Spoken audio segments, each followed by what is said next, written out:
macam ni, saya akan ajukan soalan kepada mereka dahulu pada sesi pertama. Pada sesi kedua, kalau ada soalan di sosial media, Facebook atau Twitter, kita akan cuba tengok dan kita akan ajukan kepada mereka. Dan kalau tak ada, saya akan terus buka kepada kalian lah untuk tanyakan soalan. Dan kalau boleh, soalan itu tak kisahlah merujuk kepada anti-feminisme ke, feminisme ke, ataupun pada buku itu sendiri pun tak ada masalah boleh. Dan itu pertama sekali saya nak perkenalkan diri dahulu lah. Siapakah penulis kita yang akan dapat ni? Okey, saya perkenalkan diri saya. Soalan saja.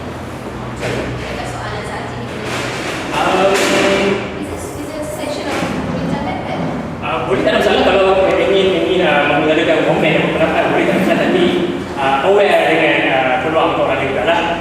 Okay, boleh. Kalau anda ingin mengadakan komen, boleh, tak ada masalah. Cumanya biar bagi peluang untuk bagi semua orang bercakap. Kita kena sedar kita ada kesempatan masa kan. Okey, pertama saya nak memperkenalkan diri dahulu kepada Nurul Hajar Hatan. Boleh katakan siapa Nurul Hajar Hatan? Okey, saya Nurul Hajar Hatan.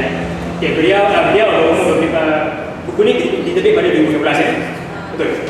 2016. Jadi umur 25. Okey, sorry. Bekerja sebagai editor dan penterjemah di sebuah syarikat penerbitan dan merupakan graduan UKM dalam bidang komunikasi dan dasar awam. Okey, dan seterusnya saya kenalkan Sharifah Abdul Samad di tengah tu ya. Beliau juga berumur 25 tahun, sarjana muda syariah dan undang-undang College Universiti Islam Malaysia Selangor itu kuis. Dan terakhir sekali iaitu saudari Sabrina yang berumur 26 tahun, sedang menyambung pengajian dalam sarjana psikologi perkembangan di Universiti Kebangsaan Malaysia. Okey, jadi tanpa buang masa, saya akan terus memulakan diskusi ini. Saya harap kalau lebih beruntung kalau kalian semua sudah membaca ya. Kalau tak baca pun tak ada masalah. Dan saya berharap kita semua boleh memberikan tempat untuk lima sekali bincang. Dan kalian sebagai panelis pun berharap kita boleh berdiskusi secara sihat. Okey, so saya mulakan terus pada soalan secara umum. Soalan umum ni tak kisah, mana-mana pun boleh jawab, tak ada masalah. Tiga-tiga dah jawab pun tak ada masalah. Soalan ni senang aja. Macam mana terbitnya buku Wanita Besar?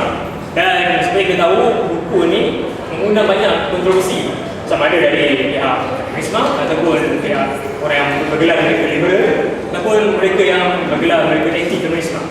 Adakah ia macam kompilasi artikel blog, dan ada orang mengatakan buku ini macam meroyak marah. So boleh tak saya boleh berikan komen?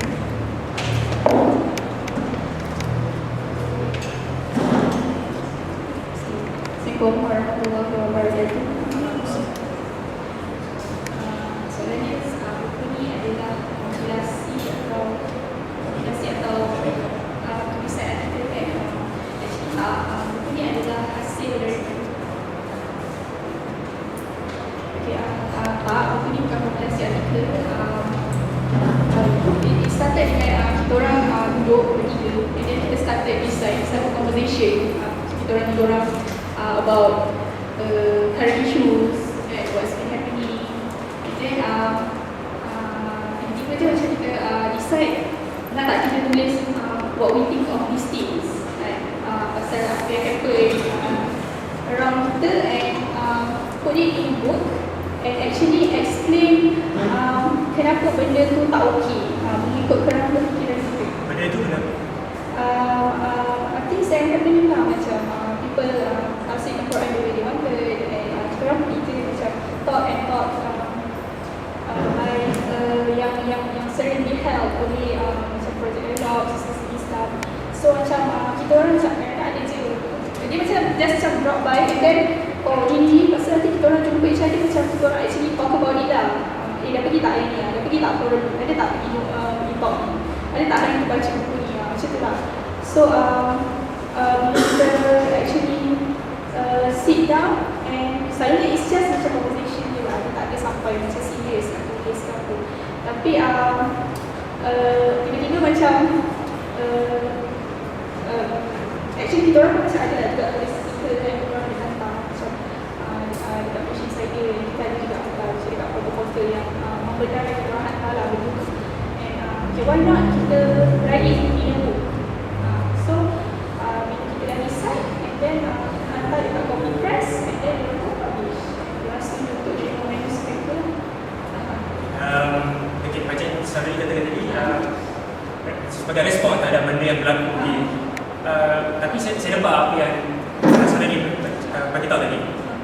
tidak ada fokus isu apa? Isu liberal, feminisme. Sebab buku ni kata feminisme. Kita nak isu feminisme. So, maksudnya based on apa yang kita orang ni, apa yang kita orang tak agree. So, kita orang right. Ada pelbahan daripada feminisme ni. Macam itu saya teruskan pada soalan khusus kepada setiap panelis. Saya akan satu soalan. Saya mulakan dahululah dengan saudari Sharifah Samad. Saya mulakan soalan itu berdasarkan kronologi isi yang diminta dalam buku itu. Saya kepada saudari Sharifah. Soalan ini dalam bahagian yang saya tulis tu, saudari menerangkan bagaimana wanita yang dirogol, dia bagi dirogol akan dibela dengan takzir. Pada pandangan saudara permasalahan rogol ni, dia salah siapa? Salah wanita tu, salah lelaki ataupun salah dulu? Saya tak tahu.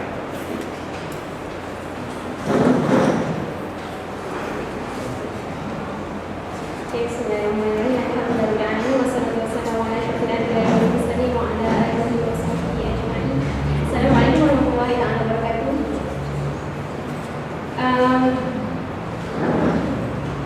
Rasanya ramai yang dalam ni dah baca kan, dan untuk bab saya adalah bab hudud.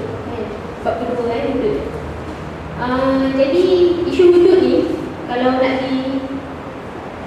dikaitkan dengan kenapa kita tulis dalam buku anti-feminism ni, kerana itulah isu yang difokuskan oleh golongan feminis di Malaysia.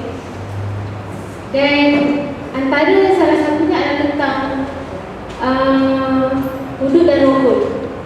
Jadi sebenarnya dalam buku ni tak ada pun cakap rogol tu salah siapa. No, tak ada klausa tu dah, tak ada bab tu dah tu. Tapi saya meraihkan soalan moderator. Soalannya apa? Hudud tu salah siapa? Rogol tu salah siapa? Macam sekadar luar daripada buku ini pada masa ini. Sebab dalam cerita ada betul kan? Tapi bukan yang ada kawasan dari Sharifah betul? Kan? Okey. The first part ada cakap pasal Ada dia tekan yang first part pasal tu. Okey, tak boleh tak boleh, kita boleh tanya. Sebab saya macam sedar ada artikel yang menyerang yang macam attack Saudari Sharifah betul? Yang dia quote daripada Twitter yang mengatakan saudari menyalahkan. Itu pun dia salah quote tu kan. Quote tu salah. Sebab saya ada tweet dalam Twitter saya kata if rogol ada salah perempuan, kenapa ada hukum takzir? Itu sebenarnya. Cakap macam tu. Dan memang betul dalam hudud tak ada untuk rogol. Jadi kita sebagai seorang perempuan, kita akan rasa hudud ni memang betul lah, memang tak menjaga diskriminasi wanita dan tak menjaga hak wanita. Actually, kita kena lihat hudud ni ataupun undang-undang Islam ni lebih luas. Walaupun hudud adalah benda yang ada dalam Quran sahaja, tentang zina, minum arak dan sebagainya, apa yang ada dalam hudud. Tapi rogol ni bukan benda yang ada, tidak disebut dalam Quran. Tapi bila tak ada hudud, adakah benda tu bebas? Ini hujah golongan feminis kan. Tak mampu nak bawa empat saksi, dan betul saya menguraikan dalam buku Wanita Songsang ni, adakah hudud menindas golongan wanita, orang yang dirogol, kerana mereka mengatakan bahawa perempuan yang dirogol tak mampu nak bawa empat saksi, dan memang perempuan yang dirogol tu memang dianiaya apabila ada hukum hudud. Jadi itu pucuk pangkal kenapa ada tajuk buku dalam buku. Ada banyak lagi ulasan saya rasa boleh dibaca dalam buku Wanita Songsang. Tapi isu yang ditanya oleh moderator ni sebenarnya tak ada saya sentuh dalam buku tu. Tapi saya meraihkan soalan ni, rogol ni salah siapa? Okey, saya cakap macam ni lah. Saya, kalau pun ada orang bogel jalan kat bawah ni, saya tak menghalalkan lelaki-lelaki di rogol. Adakah hak awak untuk rogol orang yang bogel, orang yang gila jalan macam tu? Bukan hak awak Saya tak bagi hak hatta orang tu tutup aurat macam baik macam mana sekalipun, ataupun dia bogel kat tengah jalan tu, bukan hak sesiapa untuk rogol. Itu first thing first. Tapi adakah saya mengatakan bahawa perempuan yang tak tutup aurat elok-elok itu betul? Adakah perempuan yang pakai seksi tu betul? Itu satu isu. Okey, pergi kepada rogol ini salah siapa? Saya tanyalah isu yang rogol yang baru ni. pasal perempuan tu dirogol dekat Indonesia dimasukkan campur. Awak ingat, walaupun saya seorang perempuan, adakah perasaan saya seronok kata kamu betul salah dia? Seronok untuk saya kata wanita macam tu? Of course, kalau benda tu jadi dengan family saya akan kata walaupun kakak aku tak tutup aurat ke, adik aku tak tutup aurat ke, bukan hak lah kita nak berhubung dia. Itu first thing first. Tapi adakah tidak menutup aurat itu tidak menjadi salah satu faktor lelaki tidak berhubung? Saya tanya golongan lelaki kalau ada perempuan yang seksi, naik atas motor, model-model F1 ke apa, tak rasa naik syahwat. Siapa yang tak ada rasa naik syahwat tu cuba angkat tangan. Tak pun angkat lah, takkan saya tak tengok. Betul, lelaki ni kalau tengok perempuan seksi, keluar dekat billboard, perempuan seksi, iklan wire, gambar perempuan tak petang sampai sini. Saya yang perempuan tengok pun saya rasa lain macam. Okey, tak apa angkat tangan. Okey, alhamdulillah, subhanallah. Tak apalah, saya dapat ada 2 orang angkat tangan, subhanallah. Kita, kalau dunia kita ni digunakan dengan 2 orang lelaki ni, majoriti lelaki macam tu, kita sangat selamat. Kita sangat selamat, seriously. Betul. Kita tak perlu nak risau, aku keluar rumah pakaikan batik ke apa. Cikgu saya, dia pernah ulas pasal pakaian tradisional wanita. Ada pakaian tradisional wanita, hati saya rasa yang tak sesuai pakai kat luar sendiri. Contohnya kain batik berkembang. Tadi dah saya cakap itu kain tradisional, tapi itu budaya orang Melayu berkembang kain batik. Dan adakah lelaki tak ternaik syahwat dengan melihat benda? Dan seorang lelaki yang melihat benda macam itu, kajian saya menunjukkan bahawa lelaki yang melihat benda yang porno ini, dia tidak mampu mengawal fikirannya 100%. Itu yang awak akan buat. Ya? Boleh pun saya tanya soalan? Ya, saja saya kata sama. Okey, bila saudari mengatakan yang lelaki mana yang tak ada naik syahwat dia punya wanita yang seksi dan semua tu kan, seolah-olah, okey mungkin saya salah, seolah-olah mengatakan lelaki ni hanya didorong oleh syahwat, oleh nafsu. Macam salah satu statement yang mengatakan lelaki ni macam tak lelaki ni nama satu tadi fikir lah. Okey tak apa. Okey, saya jawab sampai habis soalan tu. Jadi first soalan jawapan saya adalah saya tidak menghalalkan walaupun orang bogel sekali pun kita boleh. Itu first. Yang kedua adalah, adakah saya mengatakan bahawa perempuan tak apa tak tutup aurat dia? Saya tak kata benda tu macam tu. Adakah dalam hujah saya kata lelaki apabila tengok wanita seksi syahwat dia akan naik. Dan yang terakhir saya nak kata, adakah apabila Allah melihat 2 benda ini, Allah tidak memberi solusi yang sangat baik, tidak baik bagi manusia? Allah mengatakan apa? Sangat banyak dalam Quran, surah An-Nur, dan banyak surah yang menyebut tentang wanita dan hadis untuk wanita menutup aurat. Jadi Allah memberi fokus wanita untuk aurat yang elok sebab lelaki mampu untuk naik syahwat. Ada lelaki yang tak mampu, 2 orang di belakang tu ceraikan. Ya, dia tak angkat tangan tadi, dia tak akan naik syahwat bila tengok wanita seksi. Okey, jadi Allah meletakkan ayat bahawa wanita tutup aurat. Tutup aurat kerana lelaki fitrahnya akan naik syahwat apabila melihat wanita yang seksi.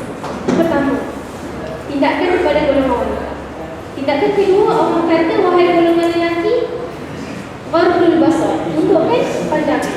Dengar golongan lelaki, nampak perempuan seksi kat mana-mana, ya, firstly tengok itu adalah rezeki kita. Secondly, bukan untuk kita tengok dan kita merasa sakit.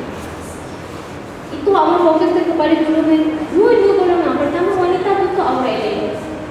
Yang kedua, lelaki tundukkan pandangan. Sebab ada golongan wanita yang tak mampu nak tutup aurat dia. Dan juga kita hidup dalam golongan universal. Orang bukan Islam tak akan ikut, walaupun dia etika pakai sebagainya, dia ada benda yang nak raikan dan tidak menutup aurat dia. Jadi lelaki macam mana? Itu Allah turunkan bahawa lelaki perlu menundukkan wajib basar, menundukkan pandangan. Allah memberi dengan sangat cantik. Jadi apabila menjawab tentang, sebab tu saya kata mungkin itu tak boleh. Sebab lelaki dengan binatang pun ada dia buat seks. Dia salah binatang juga aku baca. Jadi sebab tu, dan itu menjawab soalan moderator. Itu yang menjawab soalan moderator, di mana Allah tidak memberi kita agama dan kita 100% ikut membutuhkan. Kita ada akal, kita meraihkan fitrah, kita ada akal, kita boleh fikir itu bukan benda yang betul untuk kita buat, dan jangan kita buat. Dan jadi jawapan kepada soalan moderator, adakah rogol ini salah sesiapa dan siapa yang baru datang tak ada pun benda tu dalam buku saya, rogol ni salah siapa, rogol ni salah siapa. Ya, untuk yang depan. Tapi untuk buat saya tak ada. Allah memberi 2, wanita tutup aurat elok-elok dan lelaki tundukkan pandangnya. Jadi jawapan kepada siapa salah sebenarnya rogol ini? Kalau nak kata 100% wanita salah, ada portion wanita salah kat situ. Dan kalau nak katakan lelaki 100% salah, ada portion yang wanita salah kat situ. Dan sebab itu Allah tak menganiaya, Islam tidak menganiaya wanita dengan tidak memberi hukuman apa-apa kepada orang yang merogol. Ada hukuman takzir, dan takzir ni saya ada uraikan dalam buku Wanita Songsang. Takzir ni mungkin orang ingat udut 100 kali sebat dan sebagainya, potong tangan. Jadi takzir ni ringan. Ada sebahagian ulama kata begitu, dan ada sebahagian ulama kata takzir, hukum takzir boleh jadi lebih berat daripada udut. Takzir ni denda. Hukum takzir ni boleh jadi lebih berat daripada hudud.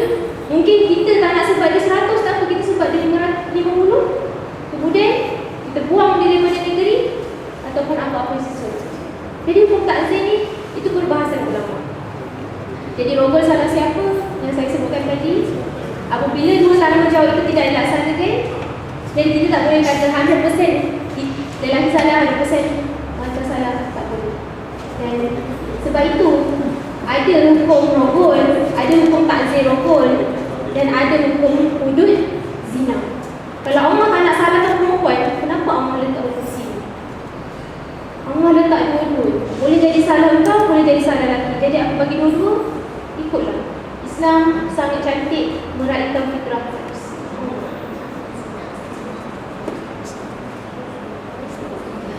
Terima kasih atas penjelasan sebelum saya lupa yang diberikan tadi tu.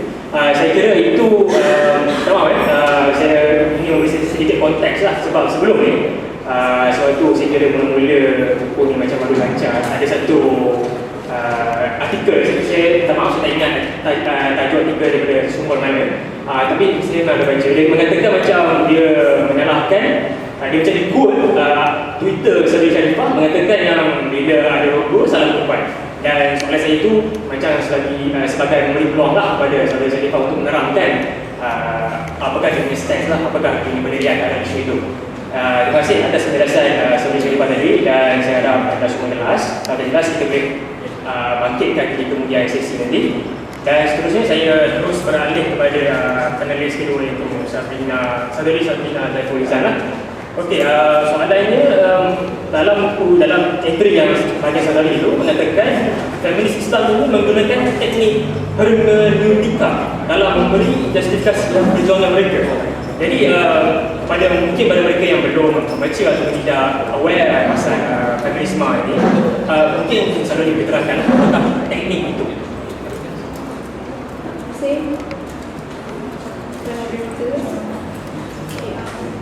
Ada satu buku ni yang dikeluarkan, ada satu buku yang dikeluarkan Sister Sin Islam, nama buku tu Fit Wanita, yang ditulis oleh Hussein Muhammad. So buku tu is actually buku dari Sister Sin Muhammad lah, dan dia ditranslate oleh Saudari Yati Kasawi. Dalam buku tu ada few lah, masih banyak lah sebenarnya yang ayat-ayat Al-Quran yang ditafsirkan untuk konteks budaya, konteks the whole word of the Quran itself and the grammatical syntax. So the tenets of hermeneutics itself is tiga benda tu lah. Maksudnya kita tengok dia punya konteks budaya, social, dan kita tengok dia punya history. Second is that kita tengok the grammatical syntax ni. Jadi boleh rujuk lah dekat dalam kertas-kertas kerja dan artikel-artikel review yang tulis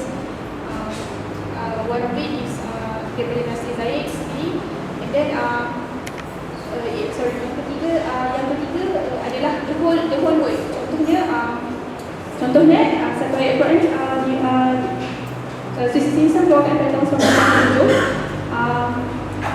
Ayat asal perempuan kena melakukan jilbab dia, ayat surah Al-Ahzab, ayat nombor 56. 29. So surah tu dia membawa dia explain dekat situ adalah okey, so jilbab yang dimaksudkan dekat situ adalah konteks dan budaya orang Arab itulah. Jadi kita tak boleh nak generalize pada semua zaman. Okay. It's not about how dia cakap benda tu pasal budaya ke apa. It's about kita tak boleh maksudnya maksud saya kat sini kita tak boleh just anggap kita tak boleh just ambil benda tu okey ni budaya Arab bukan budaya kita. Lepas tu kita tafsirkan mengikut acuan kita lah, maksudnya macam kita nak lah. So itu one of the example lah. Ada example is ayat surah Nisa ayat 24 di mana dekat sini dia cakap lelaki itu dilebihkan sebagai pelindung perempuan dan sebagai pemimpin lah. Jadi dekat situ dekat dalam buku Fiqh Wanita tu dia tulis kat situ yang ditranslate kan, dia tulis kat situ untuk lelaki menjadi seorang pemimpin dan dilebihkan itu adalah something yang out of context lah untuk zaman sekarang, sebab sekarang perempuan dah pandai, dah belajar tinggi, ada je yang dah masuk politik yang pemimpin. Okay, saya tidak menidakkan benda tu, tapi macam efek yang kita gunakan benda tu untuk tafsir mengikut budaya kita dan untuk menguatkan hujah kita bahawa okey, perempuan memang boleh jadi pemimpin. Macam itulah maksud dia. Jadi macam bila kita ambil benda tu dalam tiga item ni saja, maksudnya kita dah abaikan 15 item on syarat-syarat seorang mufasir di sini lah. Saya rasa macam teknik penafsiran yang betul tu saya tak ada hak untuk cakap macam mana, sebab saya bukanlah budak Al-Quran Sunnah. Tapi ini adalah benda yang saya identify lah. Maksudnya beberapa ayat Al-Quran yang digunakan untuk menyokong hujah dan ditafsirkan sendiri lah. Dan macam kita tahu text is used before untuk menafsirkan Bible dan Qurani.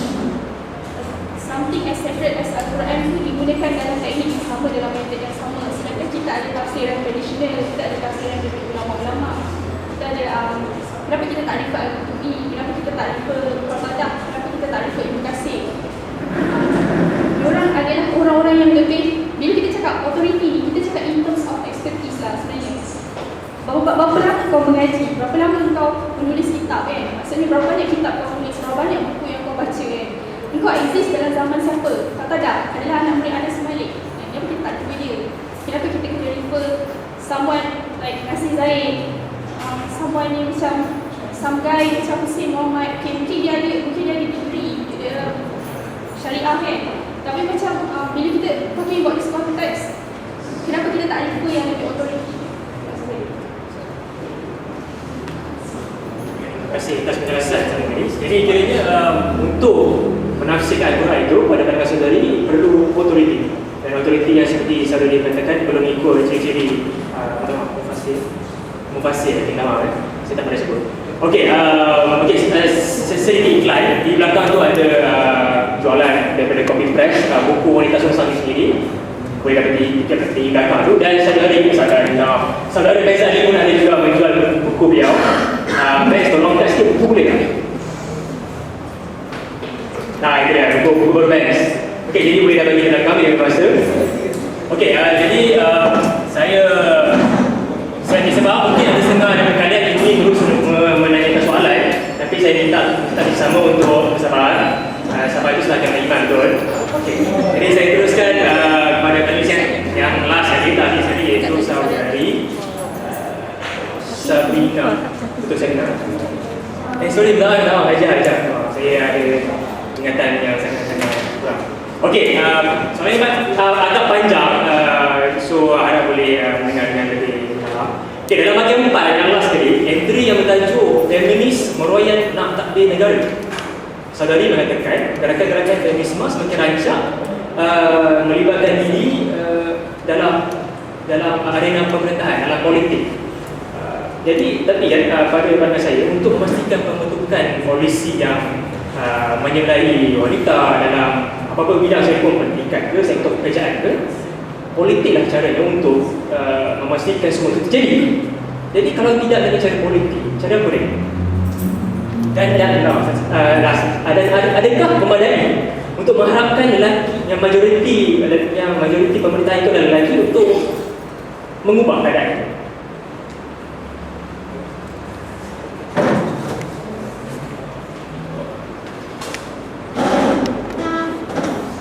Bismillahirrahmanirrahim. Assalamualaikum warahmatullahi wabarakatuh. Alhamdulillahirabbil alamin wassalatu wassalamu ala asyrofil anbiya'i wal mursalin wa ala alihi washabbihi ajma'in. Rabbi shrah li sadri wa yassir li amri wahlul 'uqdatam min lisani yafqahu qawli amma ba'd. Terima kasih kepada saudara moderator di atas soalan yang sangat lebar. Saya rasa mungkin penonton ataupun audiens pun macam tak dapat kan soalan kan. Okey. Firstly, saya rasa bagi semua yang dah pernah baca buku ni, mungkin akan perasan pada bahagian 4 tu, sebelum masuk ke bab feminis meroyan nak takbir negara, sebenarnya saya dah ada explain dengan panjang tentang perempuan sebenarnya boleh ke tak terlibat dengan politik. Okey, saya rasa kalau dah dibaca waktu, mungkin soalan ni macam tak perlu ditanya pun. Okey, tapi tak apalah. Saya boleh jawab. Saya jawab dalam konteks apa yang saya tulis. Yang pertamanya, saya nak tekankan bahawa Islam tak pernah menghalang perempuan untuk terlibat dalam politik. Okey, itu yang pertama. Sebab kalau kita faham apa yang Islam, apa yang kita belajar daripada kecil sekali kan, daripada kecil lagi kita belajar tentang Islam, benda basic pasal Islam, kita akan terima, kita akan rasa yang kita ni dapat je semua benda sebenarnya kalau kita betul-betul rasa. Okey, yang keduanya, saya nak kata yang saya sebut dalam sebelum bab feminisme royal tu, saya ada sebut tentang macam mana pandangan Yusuf Qaradawi terhadap perempuan yang terlibat dalam bidang politik. Okey, yang itu mungkin audiens boleh baca sendiri kot, sebab dia banyak ada beberapa syarat. Dan syarat tu semua saya rasa tak perlu nak dibagikaikan, sebab kita baca tu Yusuf Qaradawi kot yang cakap. Kita rasa macam okey, ulama dah bagi green light, okey lah. Kan? Okey. Based on perempuan, yang saya masukkan di situ adalah perempuan yang terlibat dalam politik. Okey. Seterusnya, apa yang ingin saya perjelaskan lagi dalam bab itu, yang saya cakap tadi konteks daripada bab sebelum feminisme royal. Pada bab feminisme royal, apa yang saya tekankan adalah berbalik kepada feminis. Okey. Mungkin persoalan ini kita tak perjelaskan pada awal tadi. Mungkin ini kesempatan untuk saya beritahu. Kami dalam penulis buku Wanita Songsang, kita ada cakap kami adalah kumpulan pengarang anti-feminis. Mesti feminis di sini rasa macam absen kau perempuan tu bukan anti-feminis. Feminis ni kan perempuan mestilah kena feminis. Okey. Saya nak beritahu. Tak kisahlah setuju ke tak kan. Okey. Tapi apa yang saya nak beritahu, feminis yang kami maksudkan adalah feminis yang bercanggah, apa yang mereka perkatakan adalah bercanggah dengan Islam. Itu feminis yang kami punya tafsiran. Kami punya description tentang feminis adalah feminis yang bercanggah, statement dia bercanggah dengan syariat Islam. Okey. Dan kami ada anti kepada feminis yang macam tu. Tapi kalau kita panggil feminis yang pertahankan hak perempuan kena rogol, feminis yang pertahankan macam-macam lah benda yang berkaitan dengan perempuan ni yang tak berlanggar dengan syariat Islam, why not? Kita sokong je lah, kan? Okey. Dan seterusnya, untuk menjawab kenapa saya mengatakan feminisme royal nak takbir negara, saya bagi contoh, ada satu NGO yang memperjuangkan politik, yang memperjuangkan dan mencari potensi-potensi anak-anak muda untuk terlibat dalam bidang politik. Okey.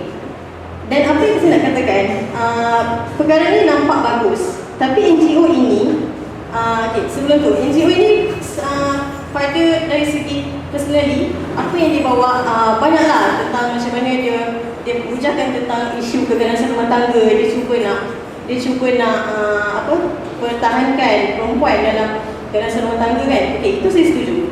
Tapi apabila NGO ini banyak terlibat dengan benda-benda yang memuskilkan, maksudnya yang menjadi kemuskilan bagi orang yang benar-benar berpegang pada ajaran Islam.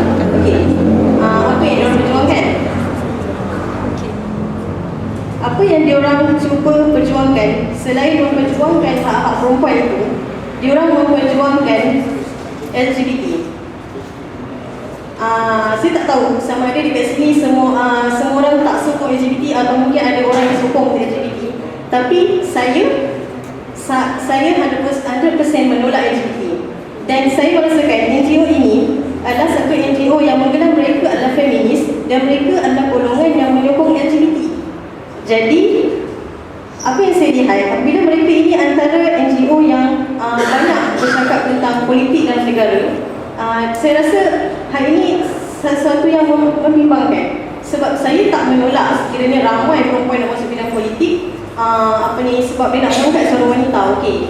Tapi bila antara NGO yang nak masuk dalam politik ni, tapi mereka ni antara orang yang tak memperjuangkan Islam, antara orang yang bercanggah dengan Islam. Dan hal itu yang saya tekankan sebenarnya. Kenapa feminisme royan nak tak boleh negara? Bukan saya nak kata sebenarnya perempuan tak boleh terlibat dengan politik dan sebagainya. Okey, saya setuju juga.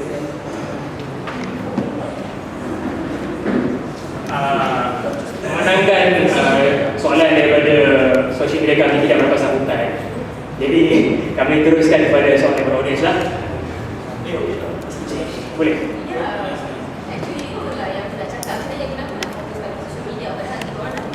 Kalau ada. Pada tak apa, kita move on kepada audiens. Okey. Jadi kami teruskan kepada audiens. Kalau ada siapa yang soalan, boleh hantar tangan. Okey, kita dapat sudah Farhan yang belakang. Pertama, ada Maesra, dalam bajet. Assalamualaikum. Tanya kepada tiga panelis lah. Terutama yang the last person itu. Jadi, nama? Najah. Okey, Najah. Nak tanya berkenaan dengan tadi buat strong statement lah. Kata tak setuju langsung dengan LGBT kan. Okey, just nak tanya satu soalan lah. So, kalau kita tak setuju dengan LGBT, apa yang kita patut buat? Adakah kita akan bunuh dia? Adakah kita akan tolak dia dalam masyarakat? Atau kita discriminate dia? Dan langsung dia tak ada hak dalam masyarakat? Ini bercakap kalau bukan dari segi kalau kita bernegara lah. Kita cerita soal bernegara, bukan kita cerita soal tak suka dalam hati. Okay? Kita kalau tak suka orang, kita cakap tak suka. Ini kalau tak suka dalam sistem bernegara, maknanya kita akan tak beri hak dia. Kita akan discriminate dia. Jadi kita tak suka dengan LGBT ni, kita gantung dia, bunuh dia, tangkap dia. Peribahkan pada Farhan, dia macam dapat bahaya. Terima kasih kepada saudara siapa ya bernama? Farhan. Okey. Soalan tu saya kira mungkin saya kata tadi saya tak suka LGBT. Yes, saya tak suka dari konteks perbuatan mereka. Perbuatan mereka yang lesbian, gay, bisexual, transgender. Mereka ni adalah golongan yang hanya mengikut hawa nafsu mereka. Okey.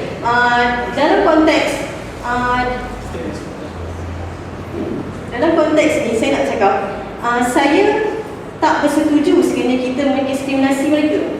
Saya tak kata bila tak suka kita diskriminasi, kita bunuh dia orang, kita tiba-tiba ada yang nak rogol kat dia orang macam perempuan cantik kan. Okey, saya tak kata benda tu. Mungkin dia orang kena rogol pun lelaki kena pertahankan, sebab itu lelaki kan, lelaki kena pertahankan hak dia orang. So saya tak mengatakan yang kita perlu buat semua tu, tapi kita kena yakin yang kita tahu dia orang punya perbuatan itu salah. Konteks perbuatan mereka, bukan konteks personal apa yang mereka cuba sampaikan. Sebelum kita bayangkan kalau kita nak bagi hak pada dia orang, berapa ramai LGBT yang kita bagi hak sampai confused pilih air sampai ada 3, satu untuk dia orang, lepas tu dan kita sibuk nak mempertahankan hak-hak dia orang ni, sehingga kan ada lagi hak-hak lain yang kita terlupa. Sedangkan dia orang ni sebenarnya dalam jangka masa panjang mereka boleh menggugat negara kita. So semua huru-hara. Kita pun tak tahu nak itu boleh jadi saya kata kan. Sehingga saya nak kata yang cerita Boleh menjelaskan nanti tak? Apa dah menghuru-hara kan? Yalah, maksud saya menghuru-hara. Okey. Contoh lelaki dah jadi perempuan. Dia kata dia fizikal lelaki, fizikal perempuan. Tapi perasaan dia lelaki. So, dia macam something yang melangkau fitrah dan sangat bersongsang lah nak katanya. Songsang dari sudut tiba-tiba dia macam mana? Dia menyeimbangkan pula dia punya cara fikir. Dan sebenarnya apa yang kita bimbangkan di situ adalah cara fikir dia orang. Bila dia orang ada rasa macam tu dan benda tu membentuk cara fikir dia orang, jadi benda tu yang kita menimbangkan pada negara kita. Okey, wallahualam. Okay, saya nak komen sikit lah. I think there's a fine line kot between bila kita tak suka apa yang orang buat dengan kita tak suka orang tu. There's a fine line.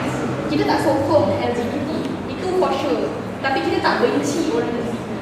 So I think benda tu clear kot. Macam of course lah kita tak sokong orang yang tindas orang lain, yang discriminate orang lain, yang keras dengan orang lain. Tak kisahlah dia tu gay ke, dia tu bi ke, ataupun dia tu homoseks. Kita just tak suka perlakuan dia dan kita menolak sekeras-kerasnya dan kita mengakui bahawa itu adalah kemungkaran. Itu first. Second, homosexual in 1997 dia dikeluarkan daripada DSM, which is satu kitab psikologi ni. Bila kita nak cakap orang tu gila ke, ada mental disorder, kita akan rujuk DSM. Okay, itu first. Dia dikeluarkan because of political issue. There's no clear reason kenapa dia dikeluarkan. Based on my readings, benda tu dikeluarkan sebab pada ketika itu dekat the West, benda tu become normalized. So bila benda tu become normal, benda tu bukan satu penyakit lagi. Jadi apa yang saya nak cakap sikit is that mungkinlah benda tu dikeluarkan dan mungkinlah benda tu dah tak dianggap mental disorder. Tapi orang-orang macam ni kita kena tolong dia orang.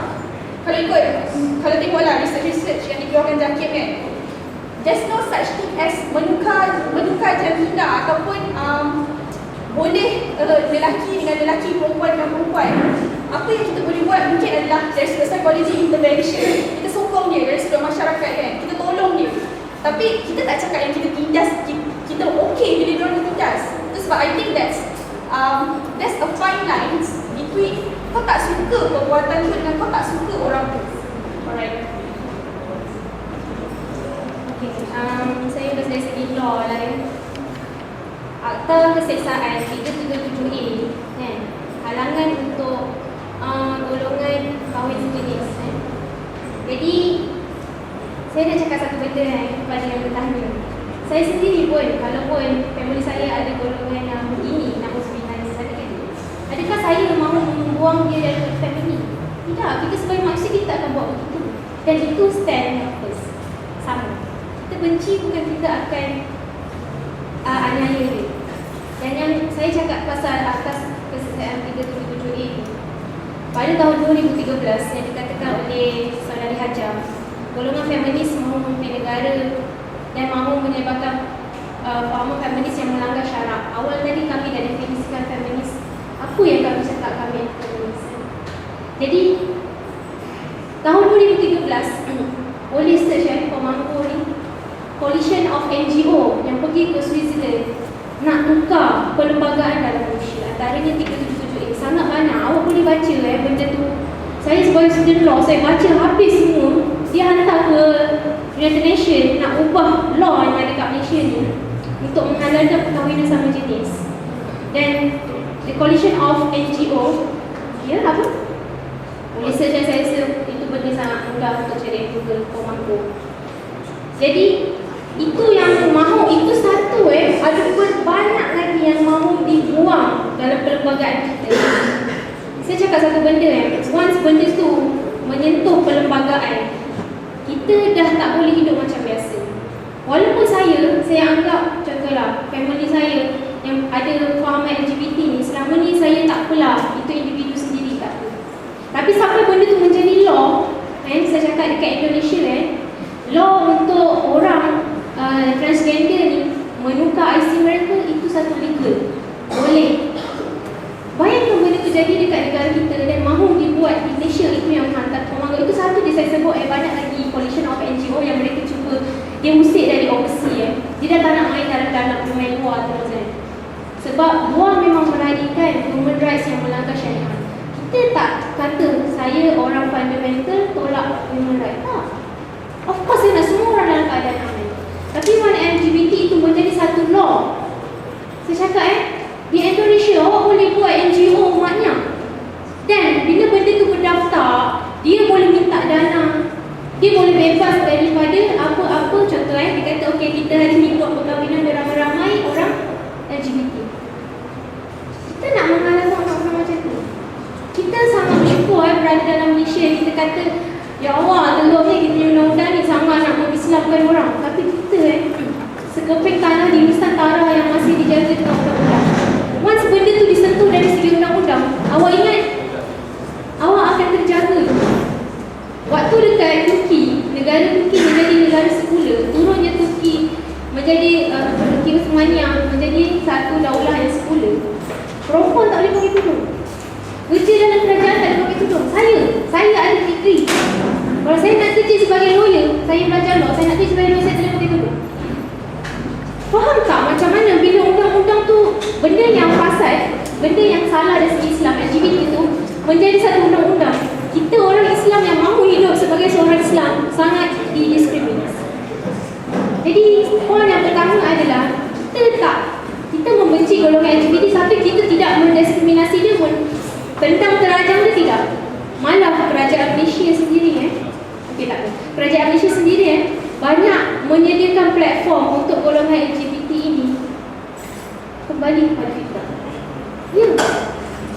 Adakah kita sebagai manusia biasa kita nak buat macam tu dengan kalau sekarang ni ada makna depan saya nak sepak dia. Itu bukan benda first yang saya akan buat. Dan second yang Saudari Hajar sebut tadi, kenapa kita risau benda ni menjadi satu diamalkan dengan adanya law. Saya baru sebut 1377A Akta Keseksaan. Banyak lagi benda lain yang mereka minta yang kita sangat concern. Itu akan menggugat kita sebagai seorang manusia. 1377 itu apa? Akta Keseksaan, Kanun Keseksaan itu tentang larangan perkahwinan sama jenis. Ya. Benda tak tahu boleh tolong lah. Okey, terima kasih atas penjelasan itu dan saya harap ia menjawab soalan di pemikiran Fahad. Okey, memandangkan ada soalan daripada Twitter, saya bacakan soalan ini Soalan ini sebab soalan ini berkaitan dengan buku ni dan saya harap selepas ini soalan yang akan diajukan pun berkisar tentang buku Wanita Susah ni lah. Okey, jadi saya bacakan soalan ini. Selepas itu saya akan buka kembali kepada orang-orang hadirin. Soalan ini terbuka kepada semua, terbuka kepada ketiga-tiga panelis. Soalannya berbunyi, kenapa mereka kata kalau perempuan yang tutup aurat kena rogol itu salah perempuan yang tak tutup aurat? Itu tidak diperjelaskan. Dan sebab dalam buku ni ditadakan oleh yang di bahagian pertama mengatakan yang perempuan yang menutup aurat, yang dikatakan lengkap menutup aurat itu pun dirogol disebabkan perempuan yang tidak menutup aurat secara betul. Dan kenapa anda berkata begitu? Boleh terang?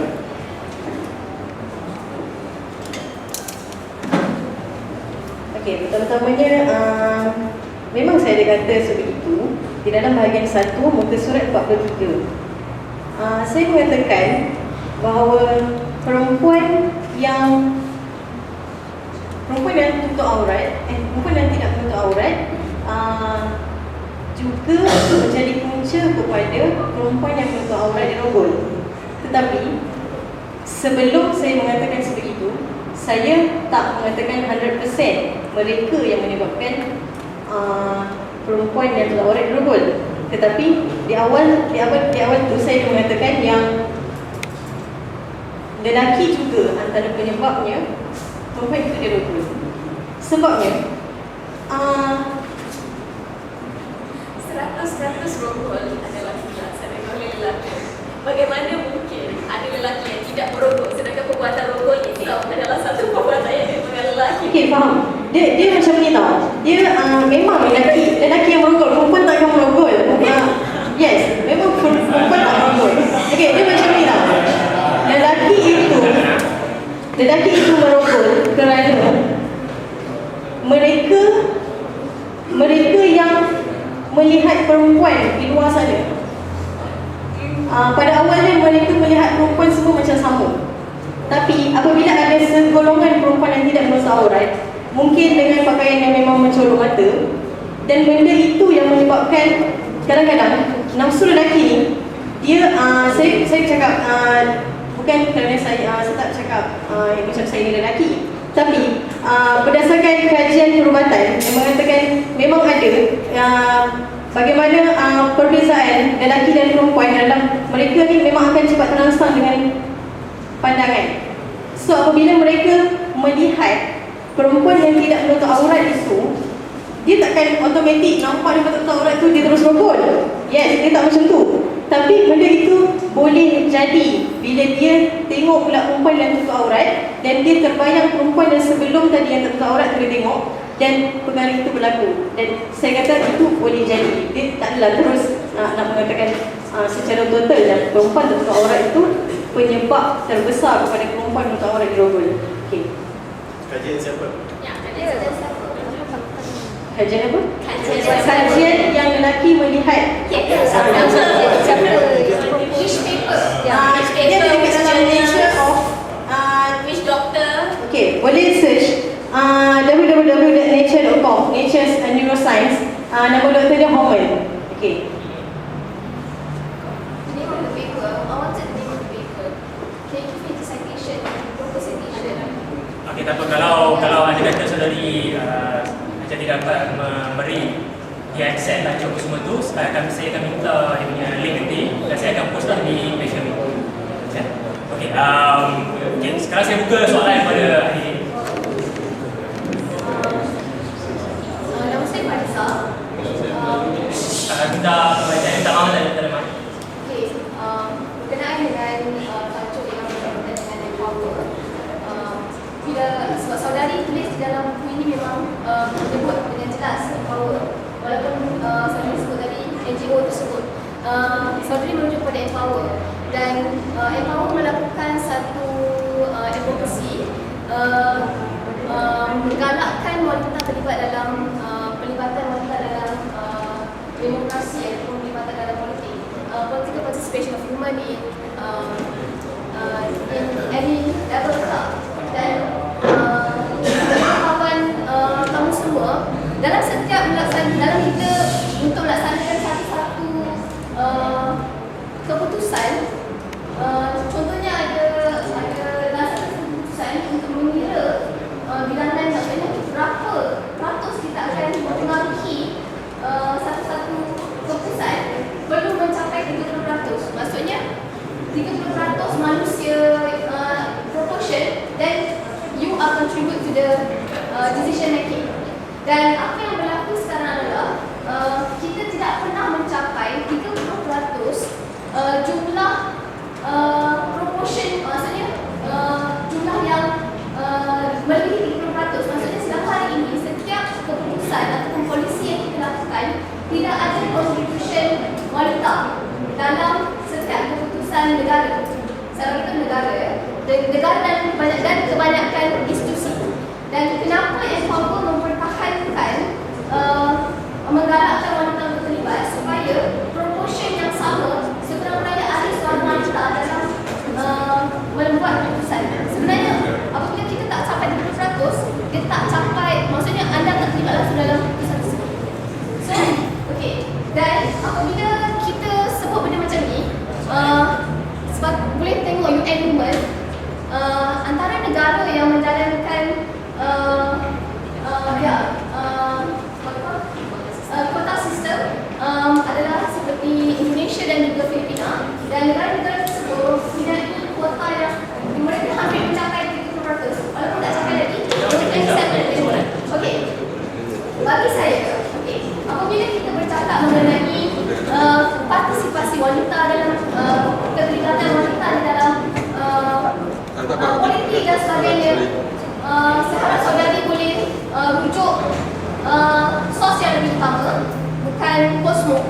Dan sebab menurut Cosmo dalam ni, menurut Cosmo tahun 2011, di mana kita ada di dalam strategi kita UN Women, UN Open UN Women punya organisation, diorang ada satu The website is so good which you can access lots of information from there, that you can access all the information that you need, that you don't have to quote Cosmo. You can quote directly from UN Women. Dan kat situ kita boleh dapat proportion lah dekat Southeast Asia tak pernah sampai 30%. Saya cuma nak bagi tahu, it's good for women to be participate in democracy because we need to be part of the, we need to contribute in. Sorry, I don't in get the your question. Yeah, it's not a question. It's not a question because I'm giving But facts. I thought you should have asked question to the writers. Oh no, I've asked them because this is a discussion session. So rather than listening to one person on one story, it's like it's good that for me to talk to. Yeah, that's all. Thank you. Okey, terima kasih. Saya Faizal atas komen tersebut, dan kalau panelis ada untuk memberikan sedikit komen alas daripada apa yang diletakkan tadi itu. Terima kasih. For that. Alright.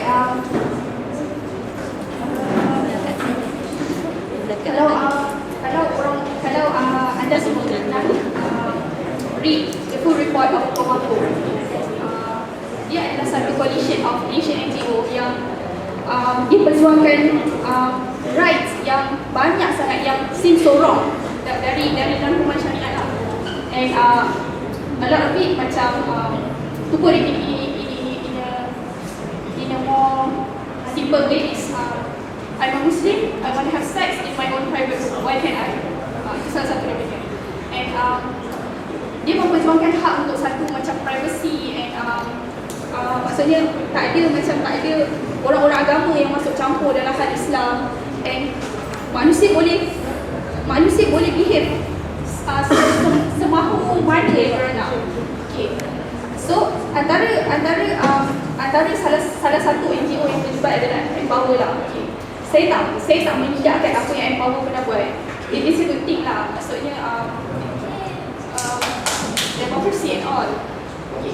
Tapi okay, let me bagi satu analogi macam ni lah. Maksudnya katalah kita nak suruh someone ni selamatkan kita. Kita nak suruh orang actually tolong kita dari segi empower kita lah. Maksudnya kita ada hak untuk memimpin. Kita maksudnya kita pandai bercakap. Maksudnya meningkatkan diri kita lah.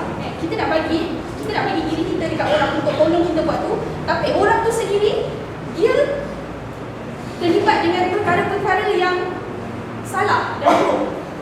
Adakah kita akan trust dia punya judgement untuk decide something yang perempuan Muslim boleh buat?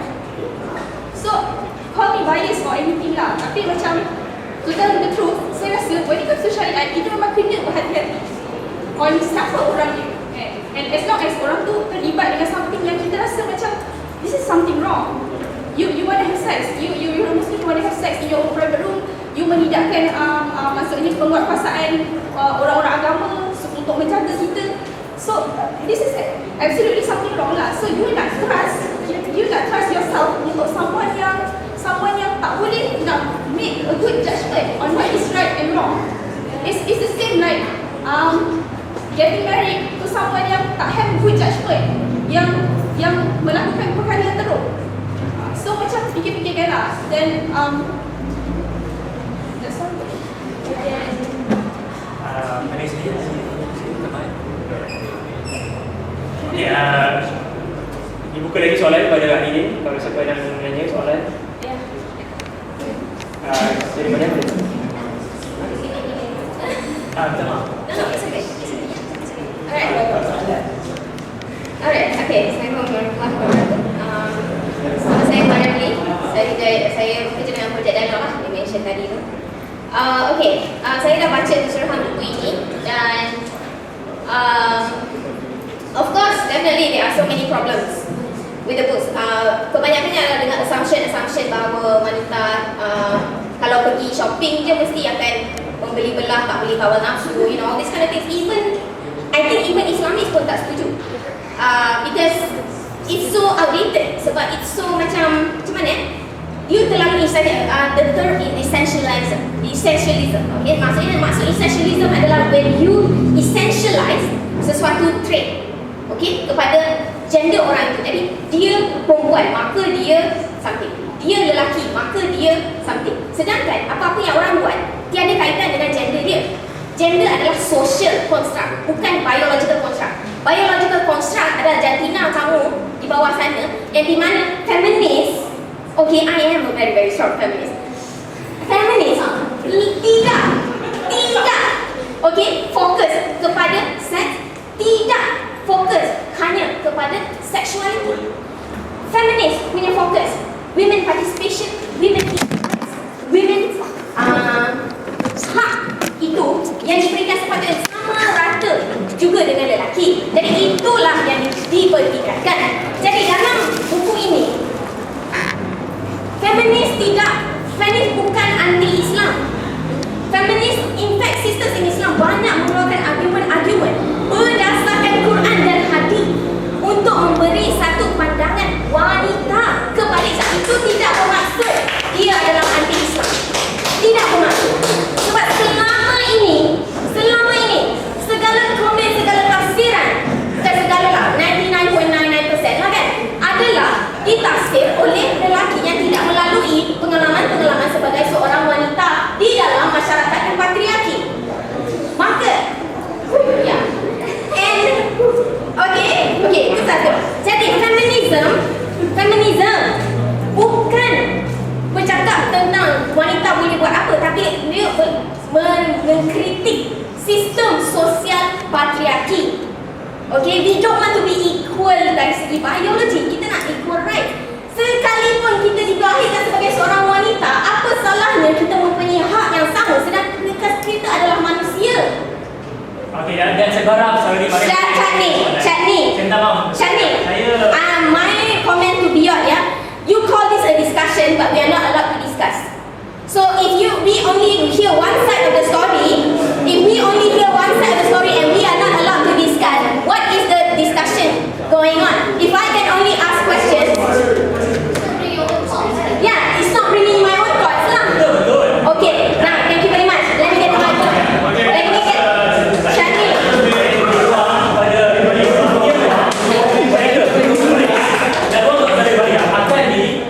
Okay, fine. Sedap. Yes, thank you. I'm not giving a chance. No, I will ask. You are not even giving me the chance to ask my question. I am asking. Yeah. You don't need to raise your voice to me. Yes, okay. Yeah. My biggest wonder is where did all this come from? Di mana pemikiran-pemikiran sebegini bermula? Adakah bermula di rumah kamu? Adakah bermula di education system kamu? Adakah bermula dari mana datangnya pemikiran-pemikiran sebegini yang telah lama? Contoh seperti essentialism tadi itu, biological essentialism, sudah lama dibang. Lama. Debate ni bukan 2-3 tahun lepas. Debate ni adalah beratus-ratus tahun lepas. Okey, dan argument itu sudah lama dinyiapkan. Argument bahawa essentializing sexuality dengan biology.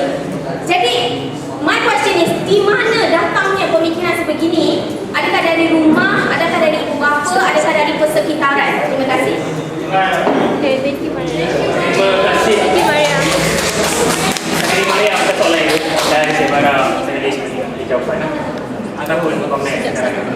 Ya, soalan dia sedap tapi sebab dia awal. Okay, bismillahirrahmanirrahim.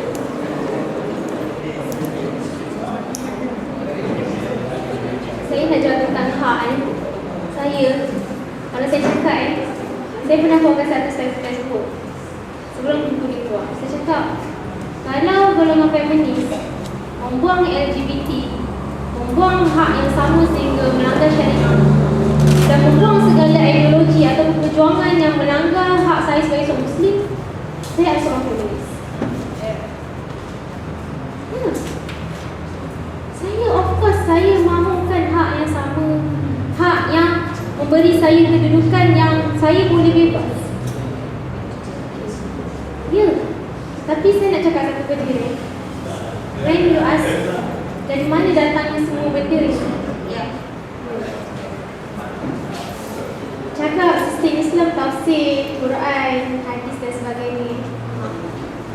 Saya cakap satu benda kita semua boleh tafsir Quran. Semua orang boleh tafsir Quran kan? Tapi hasil kepada benda tu, contoh benda yang paling basic dah saya cakap dalam buku ni tentang hudud. Kalau tafsirannya tidak bias, kenapa dikatakan bahawa hudud itu hudud itu mendiskriminasi wanita? Saya tak meninggalkan, saya pun mahu hak yang sama sebagai lelaki. Saya pun mahu hak yang untuk berbahasa dan sebagainya. Tapi apabila golongan ini menggunakan dasar agama, tafsiran-tafsiran yang ya itu agama, itu Quran, tapi hasilnya kepada menghalalkan kahwin sama jenis, menghasilkan tafsiran kepada boleh untuk murtad, hasil kepada untuk kahwin dengan Islam dan bukan Islam. Kalau macam tu, tafsiran-tafsiran sekarang adakah tidak bias? Adakah tidak bias kepada patriarki? Adakah tafsiran sekarang tidak menindas lelaki boleh ceraikan wanita dalam satu ayat ya, tapi kalau wanita nak menceraikan suami dia pasal atau apa ke, dia bertahun-tahun di mahkamah. And sisters in Islam yang memperjuangkan hak itu. Betul ke? Betul ke? Saya cakap dari segi undang-undang Saya cakap dari segi undang-undang We have someone from law here. Ya. Ya. Syarifah. Tak apa, bagi saya jawab dulu. Saya cakap satu benda, adakah benar tuduhan itu? Berapa banyak lagi kes yang awak cakap bertahun-tahun tunggu, bertahun-tahun tunggu. Berapa banyak lagi kes yang perempuan boleh menyelesaikan isu keretakan rumah tangga itu dalam masa beberapa bulan sahaja. Berapa banyak lagi kes yang kita tak quote dan kita hanya quote kegagalan Islam. Saya bukan cakap kegagalan sistem. Kita quote kegagalan Islam untuk memberi keadilan kepada wanita. Okey, poin saya tak nak ulas pasal patriarki. Saya nak ulas pasal hak yang adil yang semua orang mahu. Saya ulang balik, kalau golongan feminis boleh buang benda yang bertentangan dengan Islam, saya lah orang feminis yang paling kuat sekarang ni. Dan saya nak cakap satu benda, kalau awak mentafsirkan feminisme itu sebagai kesamarataan, Islam dah cukup memberi kepada golongan wanita. Dan Islam, kalau nak cakap feminis itu adalah yang memberi hak yang sama, dengan feminis itulah perempuan bebas, dengan feminis itulah perempuan diberi hak dia. Islam dah lebih feminis untuk kita angkat golongan feminis.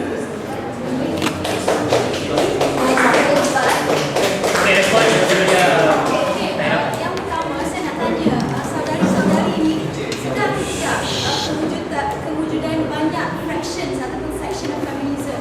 Sebagai contoh, ada Islamist feminism, ada liberal feminism. Even the discourses of feminism itself adalah different. Kalau you cakap pasal fraction of feminism, Islamist feminism ataupun conservative feminism mungkin tidak bersetuju dengan liberal feminism yang cakap pasal LGBT. Tapi you debunk the whole idea of feminism, which the core itself adalah untuk women empowerment. And then saya tertarik lah bila dia cakap tadi, dia cakap kita macam mana kita nak bekerja dengan orang yang kita tahu buat dosa dan sebagainya. Macam mana tadi you cakap macam tu kan? Yes, you said that. Macam kita nak percaya kepada dia punya judgement. Come on, in countries like Scandinavian countries, European countries, orang kafir pun, kenapa dia boleh mengangkat wanita dia lebih daripada kita? Dan even negara dia mana daripada negara kita? Sebab dia bekerja untuk public causes. I won't judge you because you are an Islamist, and you won't judge me because I wear 45 punya bidang punya tudung. Because we are committed.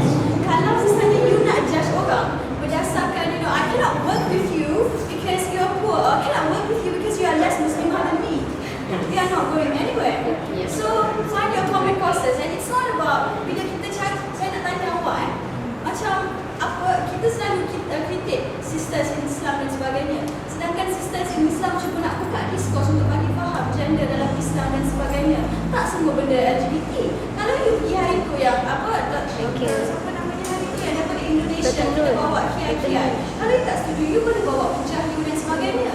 But you are not willing to engage at the first place. You kritik orang, usaha orang macam apa yang you buat to the ground and contribute to the discourse itself.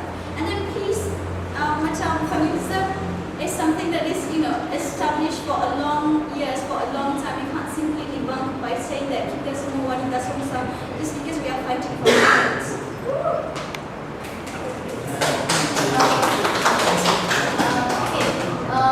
Cuma saya nak beritahu, used to be tiada klausa tentang domestic violence di Malaysia.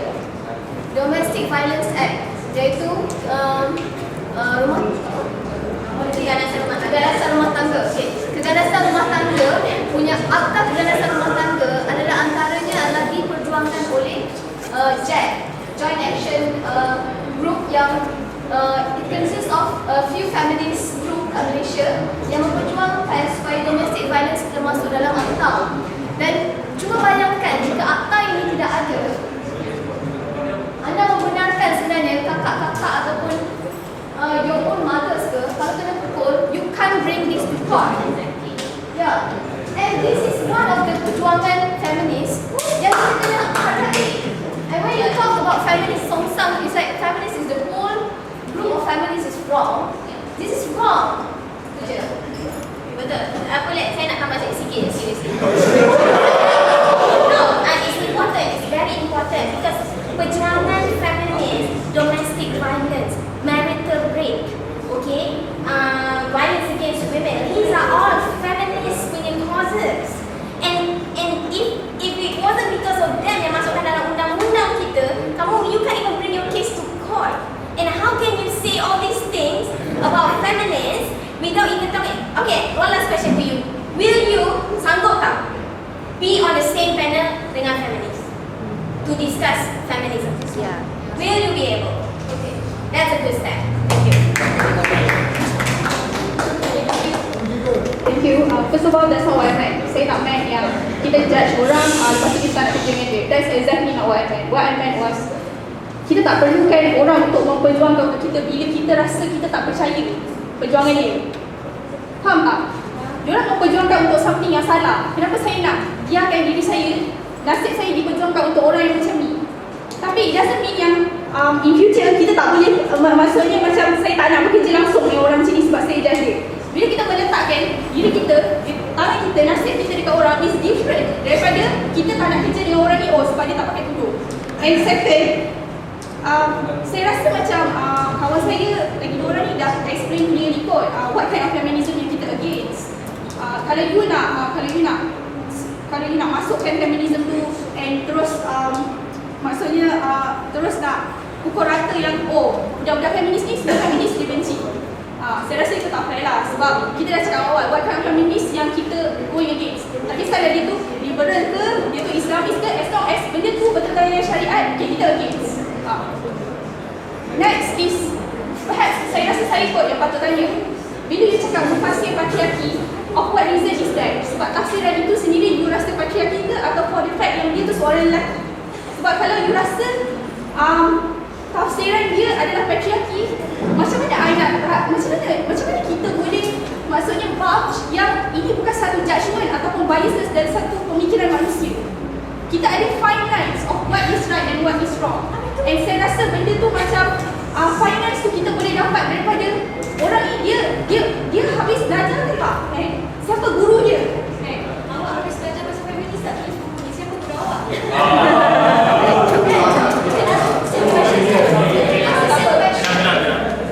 Okay, tak apa. Cuma korang untuk mufasir patriarki atas dasar apa sebenarnya? Atas dasar tafsiran tu sendiri? Tak Saya tak tahu. You just say just now. What we mean, you should give other options. That is, banyak lagi pendapat juga boleh datang daripada pelbagai pihak. Kami tidak menolak. Faham tak? That's mean that what she said is like you should allow the space for debate, for others to give other options and other type of interpretation.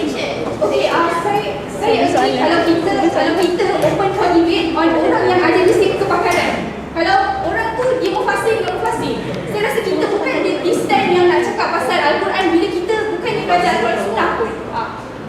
Saya belajar feminist theory, awak ada belajar feminist theory? Hey, Atika. Okay, respon. Yang pertama,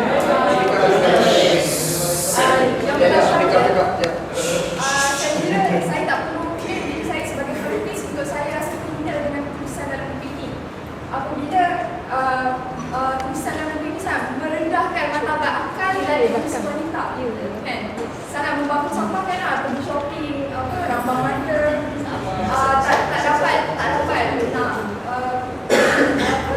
nak negara dan sebagainya.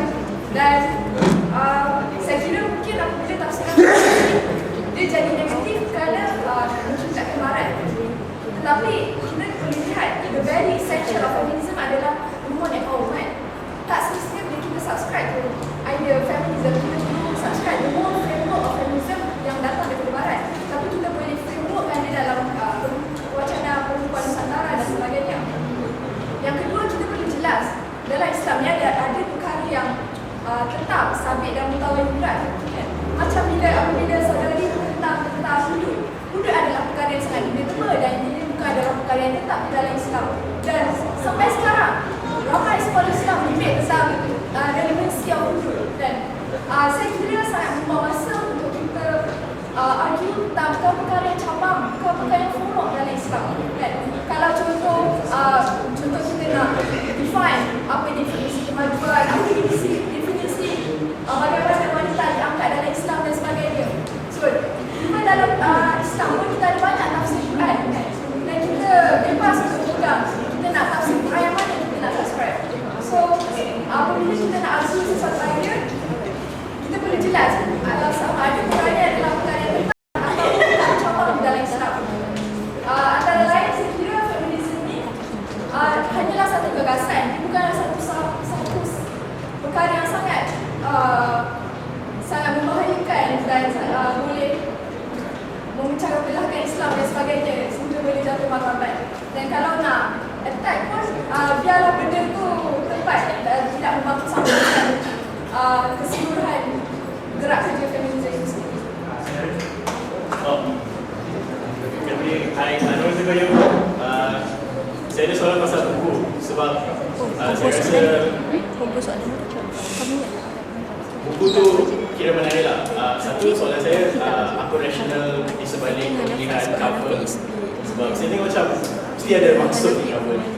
Dan nombor dua, kenapa kurangnya one-on-one punya perdebatan dengan idea-idea feminism dalam buku itu, dan cuma kebanyakannya hanya pendapat penulis-penulis yang saya tidak cakap apa-apa. Cuma kenapa kurangnya konfrontasi one-on-one?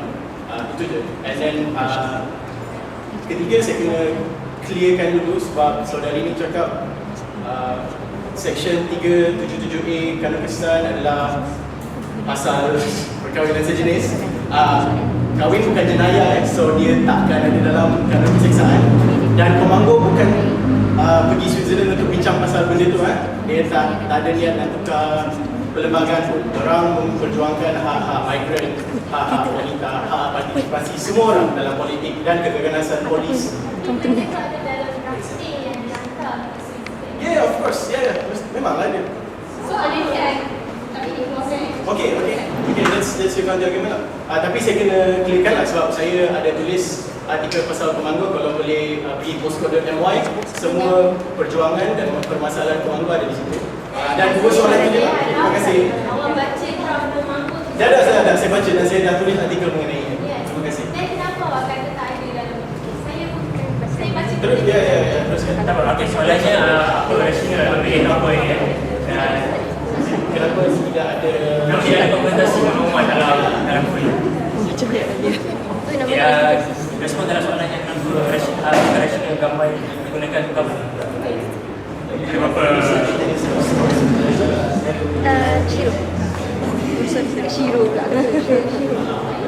Okey, untuk menjawab soalan tentang cover, sebenarnya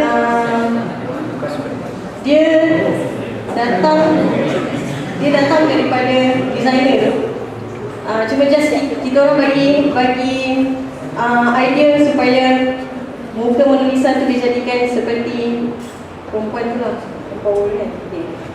Saya tak bermain banyak tentang cover tu. Sebabnya cover tu mungkin boleh tanya publisher kot. Mereka publisher kan buat cover macam tu. Dan kenapa dalam buku ini tidak ada macam diselitkan konfrontasi one-on-one dialog dengan feminist? Okay, ini pendapat saya lah. First kita tulis tu sebabnya benda yang kita nak adalah kita nak sampaikan kepada orang. Kita nak sampaikan kepada orang yang pada orang yang tak tahu ataupun mungkin orang yang tahu sikit-sikit je tentang apa yang kita orang tulis. Okay, macam korang kan, korang yang ada tulis, mungkin biasa dia ada tulis buku. Mesti niat dia nak tulis untuk sampaikan kepada orang, betul tak? Benda tu memang tak dinafikan dalam bidang penerbitan buku kan. Sebagai seorang penulis pun, kita akan rasa kita nak sampaikan something. So, sama je lah kita. Maksudnya kita tulis buku tu untuk kita sampaikan kepada orang. Sama ada pelbagai persoalan kenapa tak ada citation macam ni. Itu semua pada pendapat saya adalah buku ilmiah. Dan kami punya buku kami adalah style indie. Untuk kami menyampaikan. Mungkin ilmiah akan datang kami akan buat. Tapi ini hanya untuk menyampaikan kepada orang yang tak faham, untuk orang yang tak tahu, sekadar supaya mereka tahu dalam Malaysia ni ada pandangan-pandangan yang seperti ini. Dan diorang kena tahu orang yang berpegang, orang yang faham tentang Islam, bila dia baca buku ni, dia akan rasa yang ada sebahagian orang yang kurang faham tentang Islam. So mungkin mereka adalah salah seorang yang boleh membantu mereka untuk memahamkan tentang Islam. Itu je. Okay, saya buka soalan, dua soalan last. Saya mulakan sini. Lepas soalan ya. A few comments and opinion. Basically, when you talk about rape, the problem with Islam is that I don't know the problem with Islam, but the Muslim. Islam is Islam, and Muslim is Muslim. It's two different things. The problem with Muslim is Muslim doesn't talk about power relation in rape, you know, between man and woman. Kita tak bercakap tentang hubungan kuasa. Faham tak hubungan kuasa tu? Pergi belajar. Hubungan kuasa. Patriarchy is not about male dominated. It's about the hubungan kuasa antara orang yang di atas dan orang yang di bawah. It's very hierarchical. Okay? Number two is when you talk about rape, it is okay to men to express their sexual desire, because our society construct that boys can express their sexual desire. It is compulsory. But when a woman want to express their sexual desire, it is something very forbidden. Because sebab saya lihat it's okay kalau budak kecil untuk bertelanjang, budak lelaki kecil untuk bertelanjang dalam rumah. Tapi bila budak perempuan kecil bertelanjang, kita kata mana boleh orang perempuan tak boleh bertelanjang. Sorry, I don't get your point. I mean, sexual desire, faham tak? Tentang meluahkan, it's okay for men to, I don't know how to explain in Malay, sorry. I don't know how to explain in Malay. It's sexual desire, keinginan untuk seks. Itu. Sexual expression. Like how? It's okay for men to macam aku perempuan ni pakai seksi aku terangsang. We try to homogenize men like that. This is wrong. Was that expressed in the book? Was that expressed in the book? No, not really. Saya tak baca lagi buku tu, sorry. I thought this discussion was about the But this is my opinion because I don't really heard enough about this one, and I think we should discuss more. I hope you can discuss in your next book maybe. Okay. The next is about saya dengar awak cakap kita perempuan Muslim kena tutup aurat, right? Is that I'm wrong?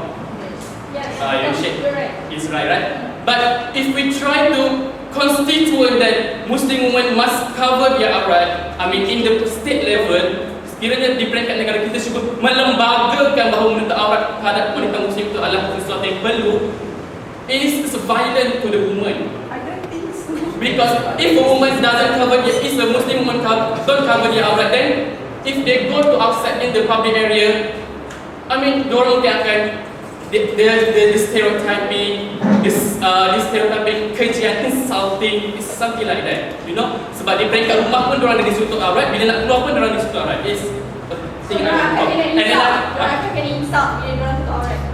I don't get it, sorry. So saya nak cepat, okay, thank you. And another one is, I believe that Islam encourage women to go to politics, Because without Siti Khadijah, Muhammad takkan mampu membina Madinah. And but when it comes to politics, the problem with feminism in Malaysia is they don't really talk about the politics of representation. For example, like sister in Islam, for me, it's very middle class woman who suddenly came out from their privilege to liberate women from the bottom class. And this something that I don't agree. I heard sebab selalu saya bagi discussion about women and everything. There is no class analysis in our society in the discussion. So that is my comment. I'm sorry I tak boleh dengar. I hope siapa-siapa boleh post kat Facebook lah nanti jawapan dia orang. Boleh minta dua soalan. Saya saudara Nino dan last week saudari. Aku tanya tu pun. Tak banyak aku tanya. Tak ada tidak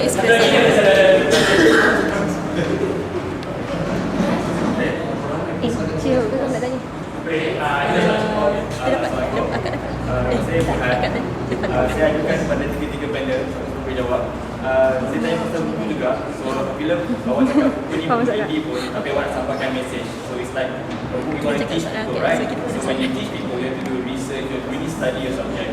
So my first question, awak study pasal feminis ni, pasal topik-topik awak ni, berapa lama awak buat analisis, awak buat research, awak study betul-betul benda ni, awak tengok perspektif feminis kan, sebab okay, itu soalan pertama saya, berapa lama.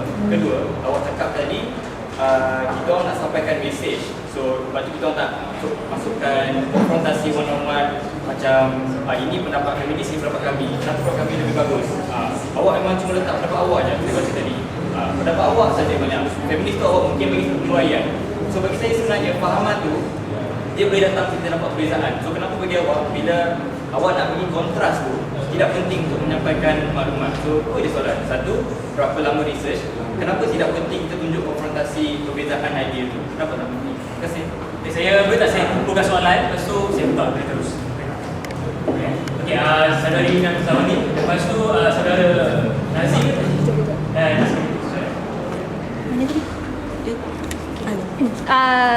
kamera. Sorry saya jaga kamera. Cuma saya nak berbalik kepada persoalan buku ni tadi. Boleh rujuk page 17.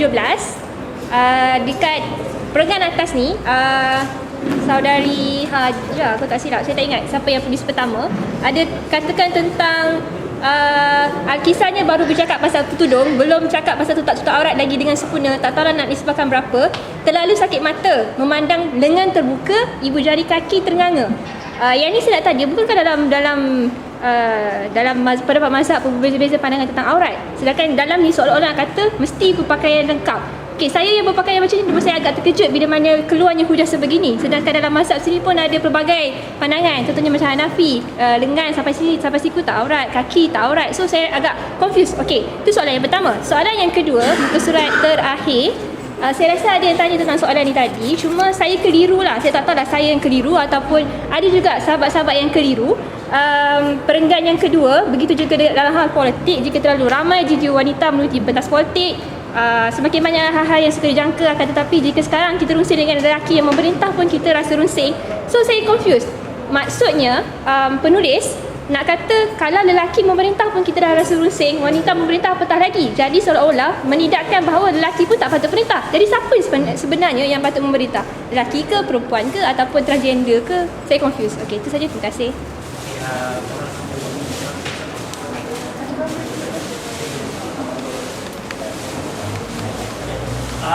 Lagi dua soalan, maaf. Saudara Nazruddin dan itu soalan terakhir. Soalan aku mudahnya. Pertama, sebab saudari yang buat di merah tadi dia cakap tentang ini bukan buku ilmiah, dia kata ini buku indie untuk bagi orang faham. Sefaham aku, buku indie bukan untuk memudah-mudahkan ilmu. Sebab bila kau cakap tentang ilmu, kau cakap tentang feminis, kau cakap tentang cis, pengetahuan tentang sesuatu, kau kena detail. Kalau tak detail pun kau cuba mudahkan. Aku tanya soalan, adakah aku ambil Al-Quran, aku memudah-mudahkan nak semua orang faham? Aku cakap Allah duduk kat atas, aku duduk atas kursi. Sebab Allah bersemayam di atas arasy, macam duduk atas kursi bila kau. Allah tu duduk atas kursi bila kau. Boleh yang cakap itu? Kau kata sudah 19. So, itu aku memudah-mudahkan sesuatu ilmu tu. Sebab dalam bahasa ilmu, kau tak boleh nak memudah-mudahkan. Kau kena detail ataupun cuba mudah tetapi tidak lari daripada logik-logik yang telah disediakan. Dalam buku tu, aku nak tambah lagi minta maaf. Banyak sangat fallacy appeal to ignorant, bandwagon, kau buat tautologi benda yang berulang-ulang, benda yang macam kau just tukar maksud lain dan bab bodoh dan sebagainya, yang mana a lot of fallacy aku nampak. Dan buku ni bukan aku nak menyampaikan apa Prof Farid cakap. Dia cakap itu penulis buku ni lost of adab in discourse dan tak layak pun untuk dijemput untuk buat discourse. Saksi dia.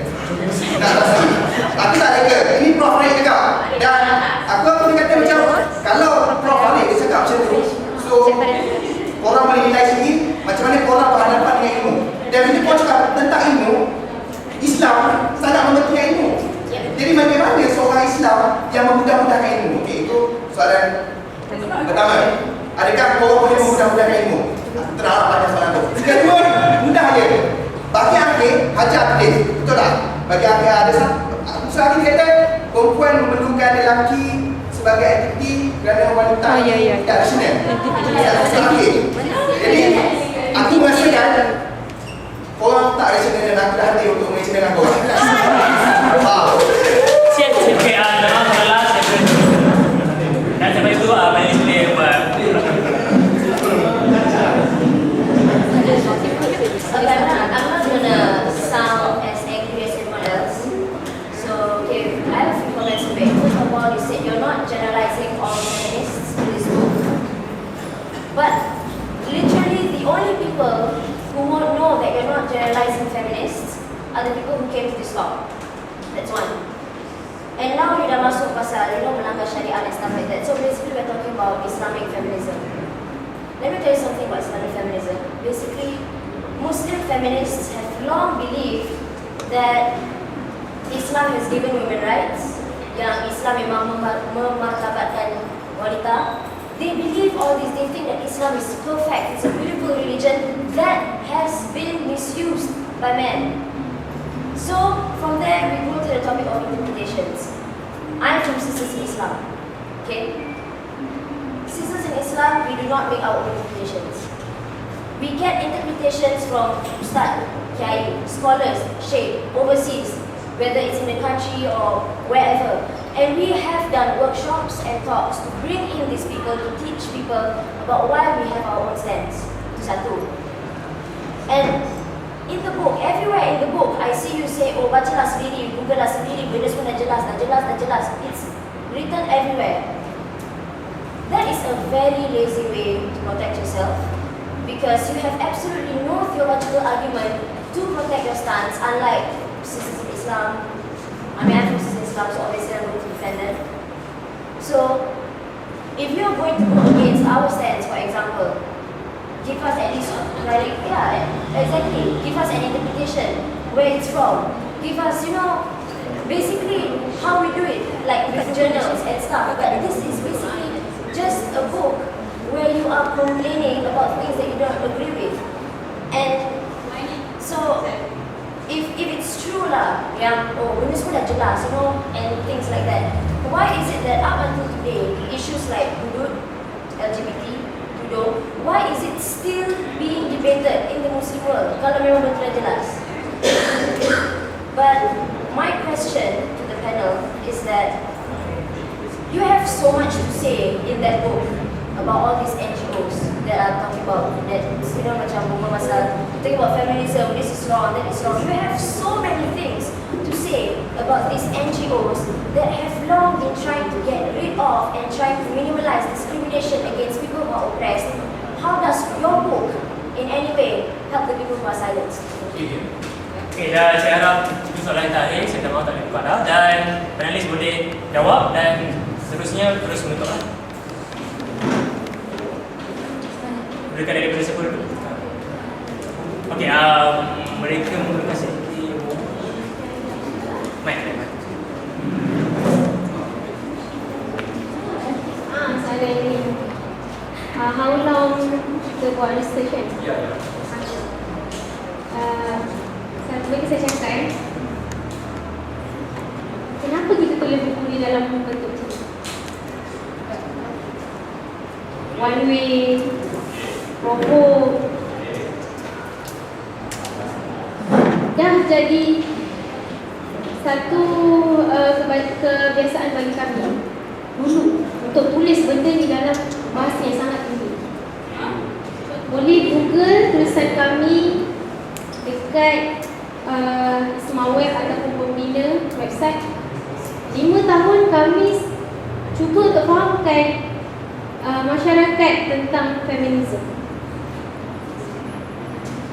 Boleh cari nama kami, tulis feminisme, dia akan keluar.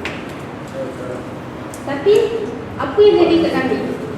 Bila kita road tour seluruh Malaysia, kita tanya aktiviti seluruh Malaysia fahaman feminisme ni dia sampai ke masyarakat biasa. Jadi kita untuk kita sampaikan dalam bahasa ilmiah tu sudah lama sangat kita buat. Kalau kamu nak minta argument satu kadang-kadang satu artikel, kami bagi argument satu tu, kami bagi jawab satu soalan je untuk kata-kata takwal pun. Tapi kenapa buku ni macam ni? Apa yang diterangkan tadi untuk kita sampaikan. Apa yang jadi, fahaman yang kita sampai, fahaman feminis yang difaham oleh masyarakat dan sampai kepada masyarakat biasa. Jadi kita nak bawa dalam terus orang Muslim, apa dia? Kalau kamu nak cari benda yang ilmiah, dah terlalu lama kan? Minta maaf, tapi saudari masih tak ada jawab soalan saya. Berapa lama buat research? Let's say when you start the book, there is a period of time which where you study the subject. Kami boleh mulakan 5 tahun saya dalam unit kajian dan 4 tahun kami pecah kepada satu grup feminism dan kami buat coalition dengan student daripada Jordan dan UK untuk faham apa sebenarnya, sebab kita akan cakap feminism is benda yang universal ya? Macam yang kami cakap tadi, tak setuju ke orang nak empowerment? Kan? So the answer is 5 years. Yes, in 4 years. So 4 years. I say 4 years. 5 tahun kami kerja. Oh, okay. So 4 years was taken to develop the things in this book. Really, 4 years for this book. Alright, I accept it. Dan sebenarnya di asalnya kami nak buat dalam ilmiah. Tapi bila kita tengok orang yang faham feminisme ni adalah golongan biasa. Apa? Ya, anda semua suka baca benda ilmiah. Anda semua suka baca benda ilmiah. Masyarakat biasa nak faham. Kita bagi talk pun, kita cakap balik boleh buka ni. Balik boleh tengok ni. Saya nak hujam terlalu panjang. Okay. Tak semua. Saya dah faham. Cuma saya nak beri komen je. Apa yang saudari buat ni, English we call it condescending. Saudari merendahkan tahap intelektual manusia. Dan saudari kena faham, ramai orang politik suka melakukan benda ni. Antaranya dalam pembahasan perkara-perkara yang dia cakap rakyat tak faham. So they give a very simple and diluted answer. Saudari, you are doing that. If you're going to write a book based on ilmu or knowledge, you cannot do that. So I'm not saying that it's bad. I'm saying is that the next time you write something down for people to read, make sure you do it with full consideration of your readers and not just how you see them, but how they see you as well. Thank you. You've answered all my questions. Wait, one more. So you cakap dah lama berhubungan dalam bahasa ilmiah, and basically ask us to go and cari like Ismaweb and stuff.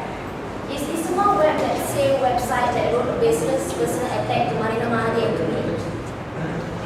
So is that what you mean by personal attack? People carry the idea.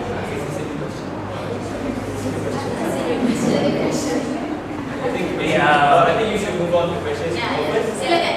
Ada Soalan orang nak jawab. It's okay, mine was a rhetorical question.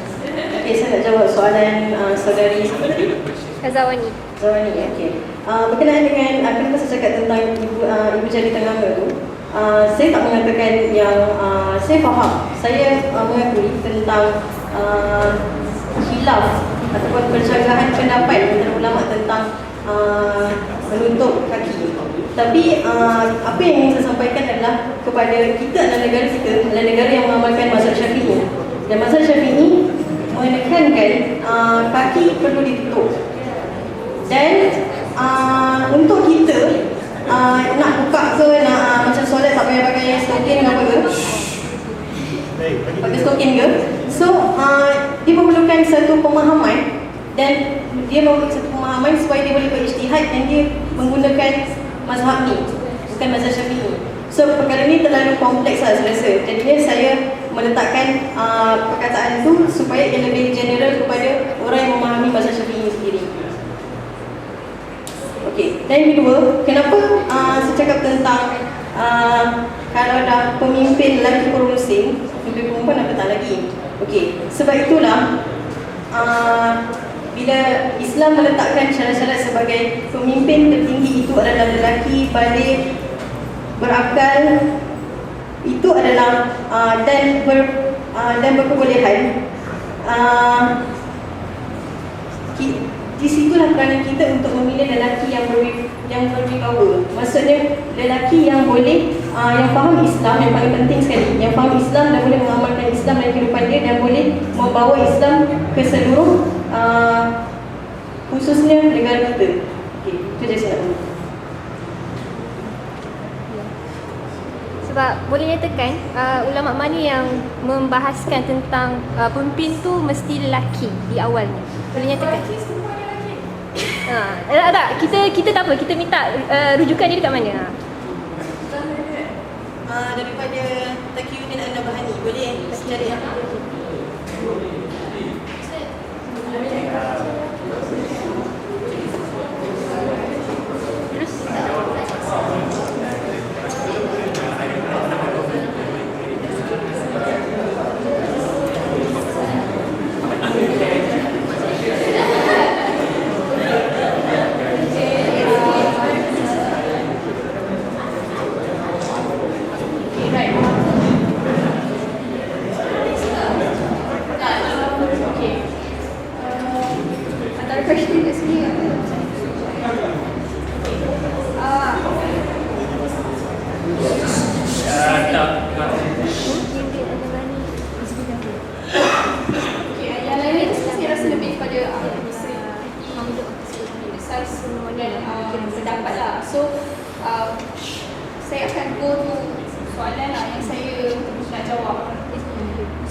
Kenapa you tak sendiri diri you? Kenapa you being debated? Kita rasa benda tu dah cukup. Okay, biar I explain my stand. Saya punya stand adalah Islam ni dia dah cukup jaga perempuan. Hukum dia dah cukup jaga. Dan any effort yang kita buat untuk menerangkan benda tu pada orang lain, I think it's a good effort. Okay, tak kisahlah dia datang dari siapa pun. Second, Second, saya rasa it's important untuk saya tak rasa. It's important untuk kita refer pada orang yang tahu dan berautoriti. Bila kita cakap pasal mufasir, bila kita cakap pasal ayat Al-Quran, bila kita cakap pasal hukum, bila kita cakap okay, you import orang kiai-kiai. One thing yang saya nak tanya lah, macam you pernah tak compare apa yang diorang interpret dengan apa yang the traditional interpret? Dan mungkin letakkan siapa guru-guru diorang, compare dengan yang traditional ni punya guru-guru. Ataupun are you being selective on hujah yang you nak dan diorang interpretkan macam mana yang you nak? That's the question. Okay, third, kita buat banyak discourse. Okay, benda yang I terlibat dengan banyak discourse lah untuk NGO yang I terlibat lah. Tapi I kat sini atas stand penulis, bukannya NGO. Tapi kita buat banyak discuss untuk memahamkan perempuan apa yang diorang boleh buat. Maksudnya dalam isu-isu wanita dan isu-isu penceraian and sebagainya. Dan kalau you nak cakap kenapa kita tak ada one-on-one confrontation dengan feminism, kenapa you tak tanya macam ustazah ke ataupun orang-orang yang pakar dalam agama ataupun orang yang memang ambil that bidang untuk you, I don't know, terangkan apa yang you tak faham dan apa yang you tak puas hati, rather than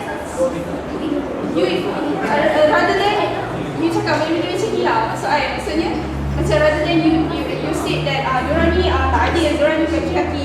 Dan patriarchy tu, adakah benda tu semua orang fikir benda tu patriarchy? Tak. Dia ada usaha nama dia Dr. Rafi. Okay, right. So, I rasa kalau semua benda yang kita letakkan dalam dunia ni adalah subjected to kita punya view only, then agama apa yang kita tengah baca? So macam kalau kita letakkan semua benda yang kita letak adalah based on kita punya pendapat sendiri.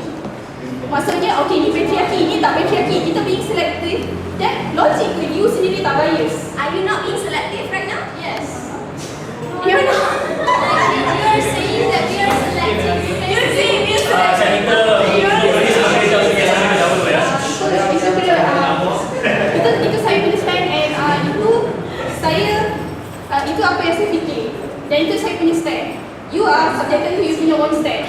Okay, kalau you rasa macam tu, and saya rasa benda dah cukup. And saya rasa kita memang kena refer ada orang yang ada authority. Bila kita cakap pasal hukum, pasal the revelation, pasal the scriptures, kita tak boleh main sekali. Itu my pendapat. Dan saya rasa macam mana pun saya nak hujah, mesti akan rasa benda macam tu. Dia akan jadi macam exhausting dan tiring, dan kita takkan ada satu titik pertemuan sebab pendirian kita berbeza.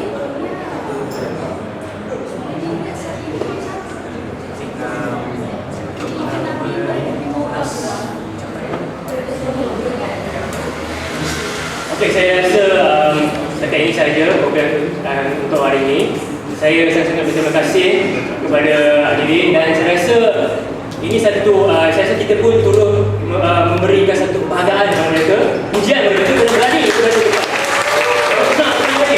Dan mereka sudah nantikan kita semua. Okey, dan saya berharap kalau anda ada apa-apa hujah malas, mungkin boleh tulis artikel atau boleh terus memberi komen kepada mereka semua. Dan kalau anda semua ada link untuk dikongsikan, sila kongsi kepada kami akan cuba siapkan di page kami. Iklan terakhir, ada jualan buku di belakang tu, boleh pergi ke sana terus untuk membeli buku. Best ada jual, kita semua ada jual.